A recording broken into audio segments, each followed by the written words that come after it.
it's quite an experience.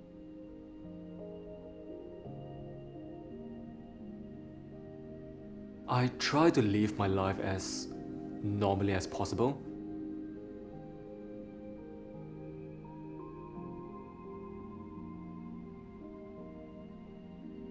I just became really aware that I was different. That was really difficult. It can feel really isolating. I felt resentful, I felt incredibly embarrassed. I felt very ashamed, actually.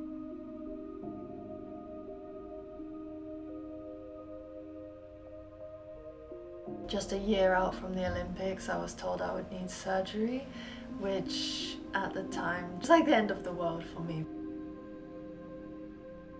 Really thought that was the end of my career.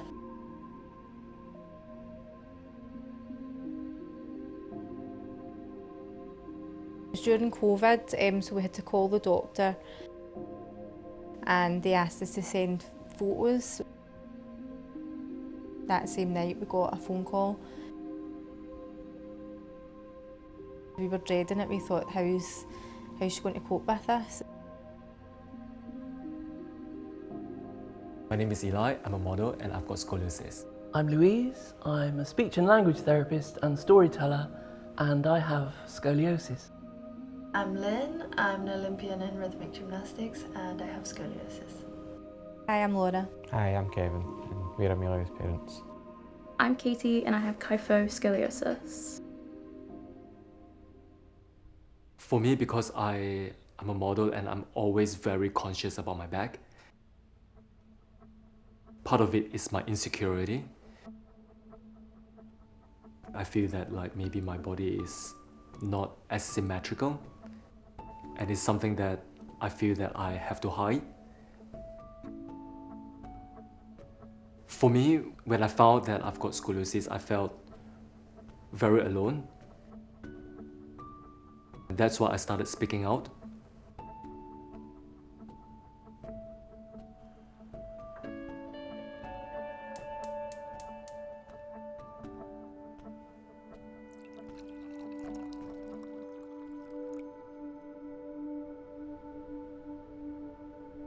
So social media is a platform for me to kind of like a therapy platform, or like also a platform for me to train my confidence. A year and a half ago, I started talking a little bit about scoliosis. I don't feel 100% confident. I don't really talk about it as much. And slowly as I build confidence, I feel more comfortable and to be more authentic and genuine with my inner thoughts. It's hard because like how many vanity things can you post? People can't really relate, and I'm not actually really offering any value, you know. So I thought like I need to do something. There are a lot of like body confidence that I feel that I have to overcome, and I only feel that recently it's after I speak out, I feel better about myself because I feel that I don't have to hide anymore.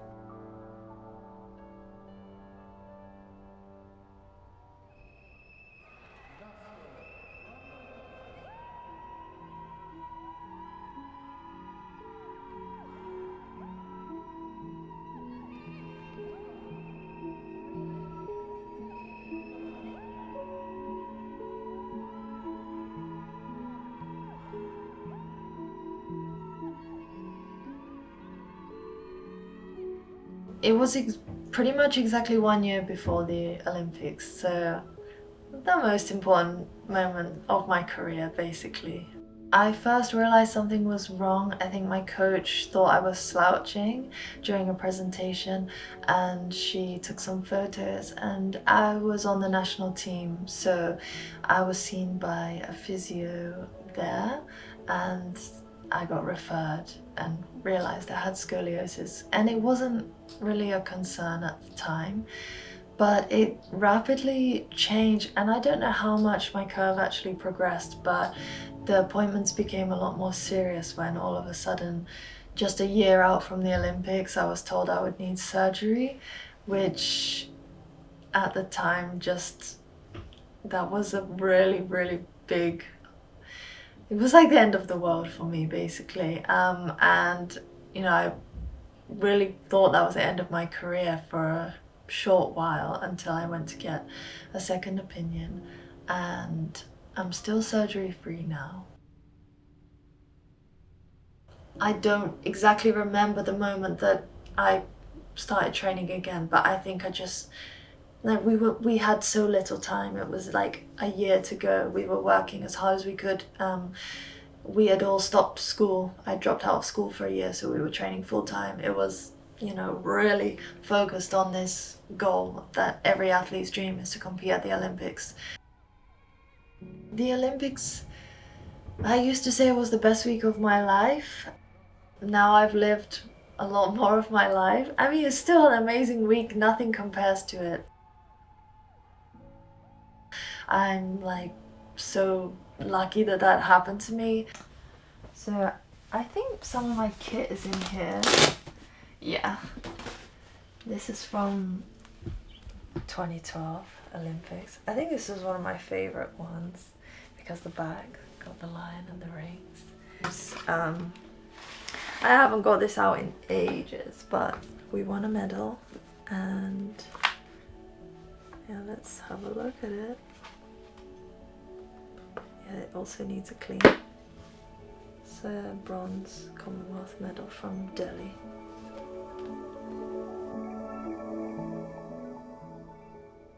I think I was the youngest Team England athlete on that games. I'm proud of my gymnastics career and what I achieved, and what I did with my team. Like, we managed to qualify for the games against all odds, so it really was a big achievement. And of course, to achieve what I did after being diagnosed with scoliosis and being told I needed like surgery, and then to go to the Olympics the following year, I'm pretty proud of that.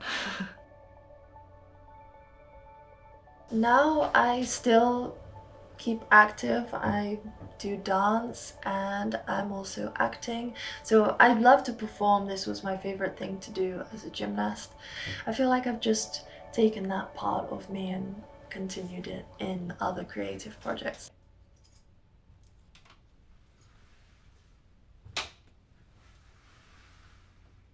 Yeah, I think we were just in the room, and I think it was just going to pick her up or cuddle.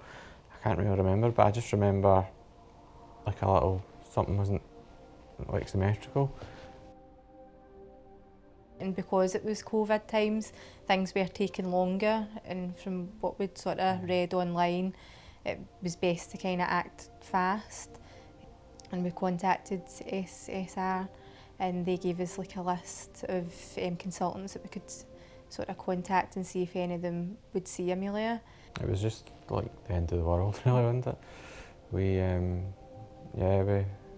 struggled a bit to come to terms with it, because we didn't know what to expect. And you know, she accepted it really quickly, really quick, which, because we were dreading it, we thought, how's she going to cope with this? And she was really good right from the start. I think that's one of the things with her being so young. She did just accept it, and it just became part of her life.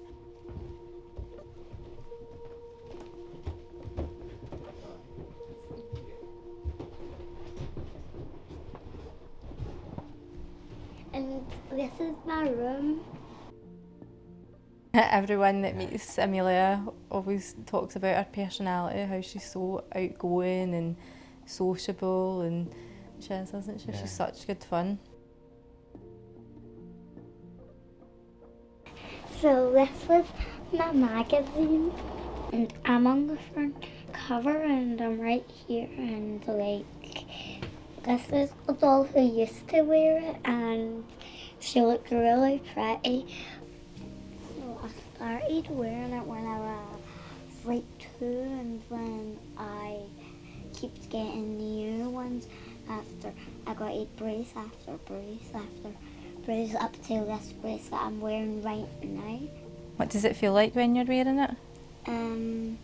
Just a big pillow, soft cozy pillow. Because I like my spine is like that, and then if you were to break it would go like that. Yeah. So straight. We always make sure that it's on for the 20 hours every day, and when it is off, she's usually doing something active, like all the clubs that she goes to, or dancing, or swimming, gymnastics, karate. I think that's them all. Did I miss any? No. No. No. Wait, did you say two dancing? Oh, 2 different dancing she goes to, yes. So she's very, very busy.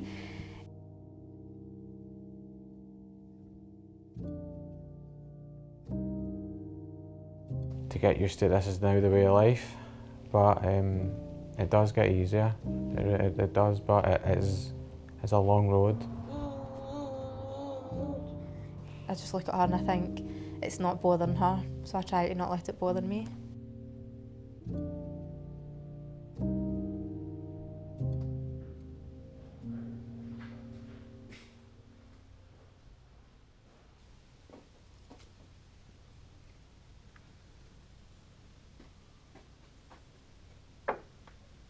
When I was a child, I was really into dressing up, and I used to go to jumble sales.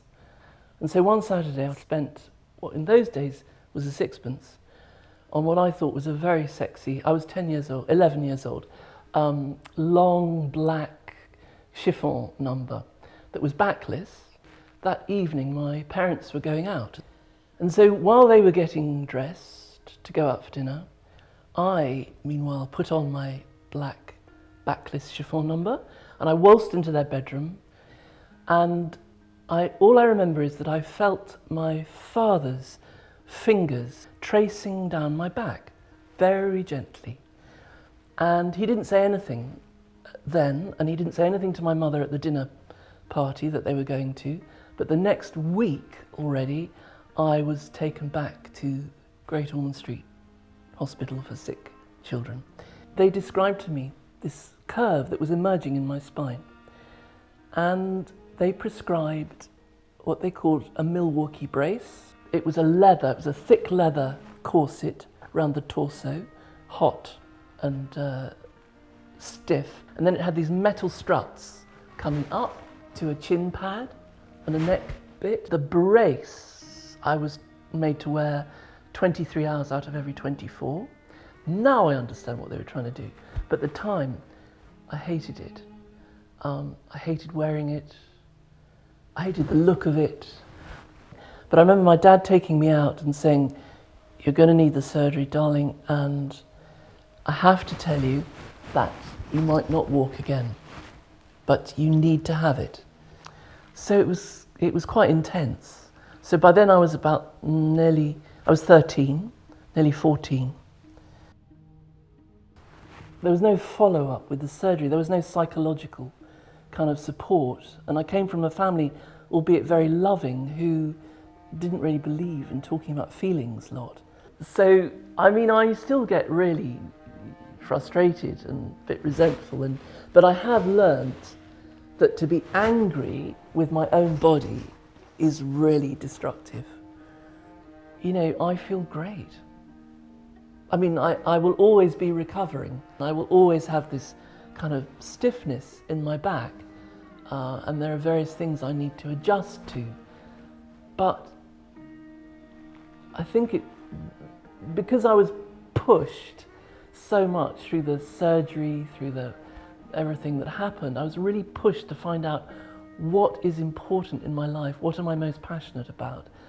And I'm still doing that, and now things are coming together in the most magical way. I don't know if I would have really dared so much if I hadn't been really pushed to do it through these quite sometimes extreme circumstances and feeling a lot of pain.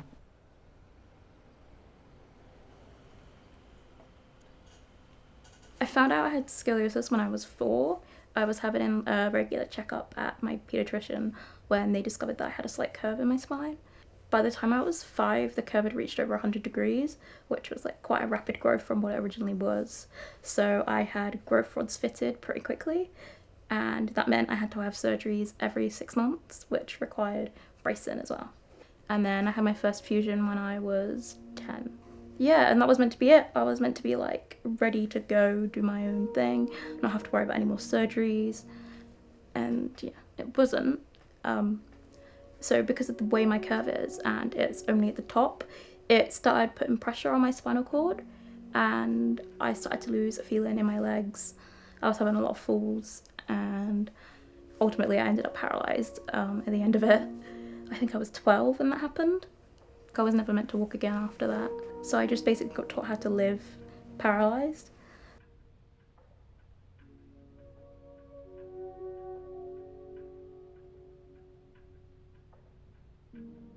It took months and months of physio, but I learned to walk again, which was really surreal. As I got older and, you know, you kind of like understood magazines and the media, I just never saw anyone that looked like me. There was never any representation. There are days where like I'm so self-conscious, I literally just want to stay home, or I wear clothes to hide it on purpose. I think I started posting about my story because like I felt alone at points and I wanted to find that community, but I also like kind of wanted to make a difference to people that are like me and just be like, hey, you're not alone. Like, it does kind of suck sometimes, but you're not alone. So whether you're grieving, whether you're angry, like, there's somebody who will understand. It's had a really positive response. I've had people reach out to me with similar curves to me and say they don't feel alone, and or like I've inspired them to wear an outfit out their comfort zone or something. It just feels so fulfilling that I've made that difference in someone's life. Being from a gymnastic background, body image is something that has been a struggle for me, even without the scoliosis. Yeah, it would be nice if more people could confidently wear their curve, and I hope to see more people doing that in the future. I think I want to see like more research into it, more awareness in general, and more representation. The advice I would give someone who's diagnosed with scoliosis today is to try your best to keep doing what you love, whether it's dance or another sport. Stay active. Of course, do everything with medical support and advice. But if you need to seek a second opinion, go and get one so you can carry on doing what you enjoy. I think it should be spoken about and it should be made aware of like how severe scoliosis can be, but it's important that you need to tell like your parents or like an adult, because for me I only realized that I've got scoliosis at about 16, but because I didn't voice out and maybe my parents didn't realize. But if people start talking about it, maybe parents are more aware about it and they might pick up small little kind of like subtle early symptoms like myself. But I don't regret any of it because it's all been part of my particular adventure and journey. My relationship with pain is to try to really listen to it, to listen to my body. Of course there's a negative side to pain for many of us. It's painful, it's uncomfortable, keeps you awake at night and makes it difficult to move sometimes. But for me, there's always a message in it. Something about the pain was, daring me to live on a deeper level. I think it's made me a deeper person. It's made me a more compassionate person towards other people's pain, to try to support somebody in finding out what it means to them. And it's made me wonder about what is really important in life.